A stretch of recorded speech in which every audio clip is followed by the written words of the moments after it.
Thanks so much for tuning in to Vibrating Minds. You're with Clearly Stated. I came across a letter that I had written back in 2020 when all that stuff went down with George Floyd in the States. And I hadn't seen this letter since I wrote it, and I came across it the other day. And I thought it'd be really poignant to do a video on it. Excuse me. And read you this letter that I wrote back then regarding the racial inequality and how is it that we view. Anyhow, here it is. Here goes. I think this is going to resonate with pretty much everybody that listens to it. And if it doesn't, you're probably lying to yourself. So here goes. It's called A Letter to Humanity. We must have a conversation, talk about what we can do to bring us together rather than pull us apart. I think the first step is to respect that we all have different opinions and views, and that's okay. Okay? As long as those views or opinions do not degrade or demean any other human being. Do not encourage the hatred of another culture or color for any reason at all. But we must all hold our own responsibility to become inclusive minds within our communities. Not only associate with your kind, but learn about other cultures. When you see someone that doesn't look like you or dress like you or worship like you, your thought process needs to change from, I'm curious about their culture, instead of, oh, look at them. Did you see what she's got on? Oh my God. For visible minority people, our struggles are greater than those with white skin. We have become guarded over the centuries of inequality. There is an invisible fear hidden within our DNA. It's been embedded for many centuries because of the white man's inferiority complex. Today it's George Floyd, but he is the tipping point of millions of Americans that have suffered from police brutality. This is not only in America. It's a worldwide phenomenon. Every country has a form of racism, and so does every culture. Let's not forget that, people, okay? Yes, I said it. Every culture has its own form of racism. We all are guilty of it in some shape or form. As soon as we remove the inferiority complex, we all hold to a certain degree for different reasons, is when change is going to happen. If each aspect of society doesn't change their way of thinking, this will go on for another century.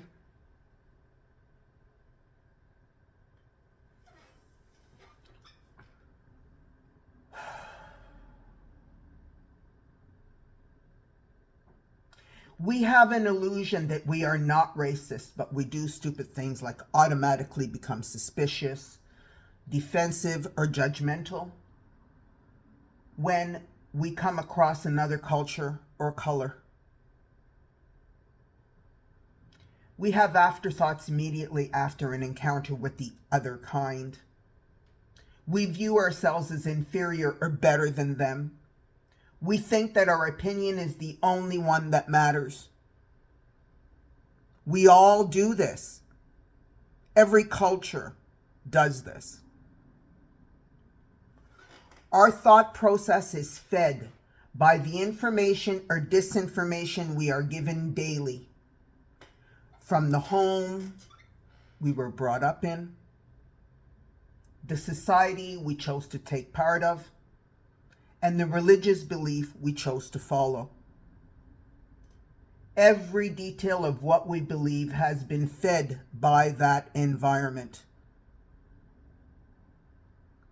Now, our jobs as evolving human beings is to dissect these thought processes and make changes where we feel we need to.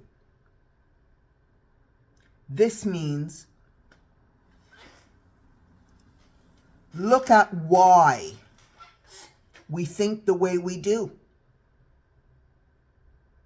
Learn about our actual thought or belief structure and determine what needs to grow to make sure it doesn't include hatred, disrespect of any other human being for any reason whatsoever.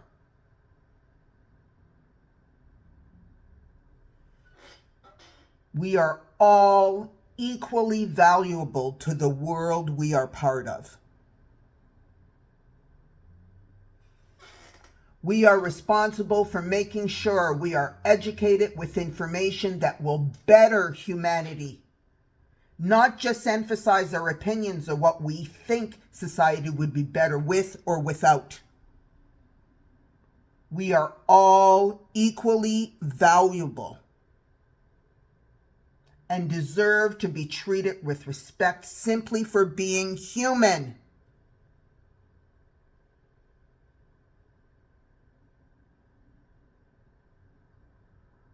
Let's dissect our judgments or views of other cultures based on our pre-recorded program from a past that has been right in many ways and wrong in others. Every culture has good and has bad. We are all guilty of something related to racism. So until we get here and get that, nothing will change. Let's close the door of judgment and open the doors of acceptance. We will have some personal issues to deal with, and this is where the change begins. We are all equally valuable. I don't care what God you believe in, what building structure you pray in. I don't care what part of the world you come from. I don't care that your outfit doesn't look like mine. I don't care that your food doesn't smell like mine. I don't care that you speak my language with an accent, given that you speak more languages than I do. I don't care that your hair is not like mine. I don't care that your parents have a different racial background. I don't care that you sit on the floor to eat. I don't care that you eat certain foods that I don't. I don't care that you are lighter or darker skinned than I am. I don't care that you live in a certain neighborhood. I don't care that you're gay. I don't care that you have less or more than I do. What I do care about is living every day of my life, making sure that no matter who you are or what you believe in or where you come from, I will give you the respect that every single human being deserves. I want to see your humanity, not a color or a culture or a belief structure. If only racial inequality would be eliminated for all of us across the planet. And that needs to start with you. Yes, you. Not your religion, not your skin color, not your racial background. You as a human being, period. Remove the tags. What do you think? What do you feel? Examine that. Look at that. Look at where you can start making changes within your own belief structure and examine it carefully. And don't lie to yourself, because that's where it all started, with lies and deception about cultures and skin colors. Let's all try to become a human society instead of an us and them society. This is where the change begins. Let's start a conversation if we need to. We are human beings. Don't allow them to poison your humanity. relearn, reprogram. Please. Until next time. Vibrating minds, clearly stated. Take care.